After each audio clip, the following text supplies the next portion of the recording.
Vous voulez acheter une maison, une voiture ou encore faire un voyage? Le crédit peut être une forme de financement. Mais comment donc choisir son crédit?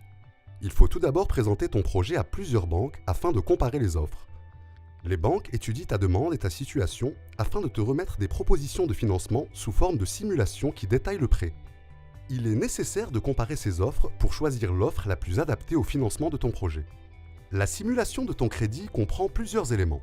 Le montant emprunté ou le capital, le taux d'intérêt et sa nature fixe ou variable, la durée de remboursement et le coût de la mensualité, hors et avec assurance. Les intérêts sont une composante importante du crédit.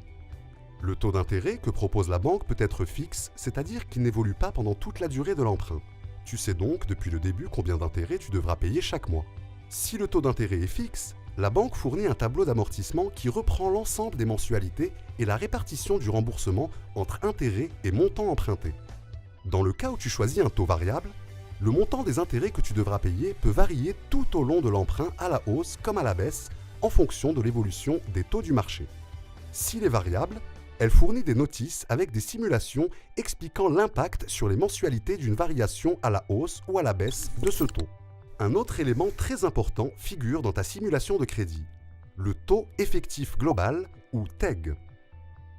Le TEG est un pourcentage qui représente le coût total du prêt car il intègre tous les frais à payer, montant emprunté, intérêts, frais de dossier, frais d'assurance, garantie.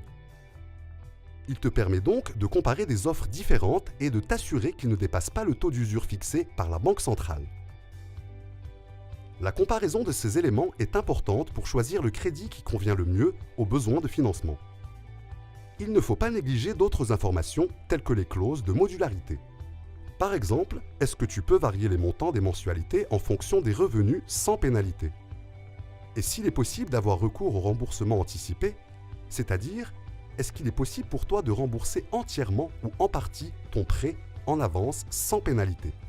Quand tu choisis une proposition, la banque t'envoie un contrat qui doit contenir ces différentes informations. Il est donc important d'étudier ces offres de financement avant de s'engager et de signer son offre de prêt. Mais attention, en contractant un prêt, il faut veiller à ne pas dépasser sa capacité d'endettement. La capacité d'endettement est un pourcentage des charges par rapport aux revenus. Il te permet également de savoir combien tu peux emprunter d'argent.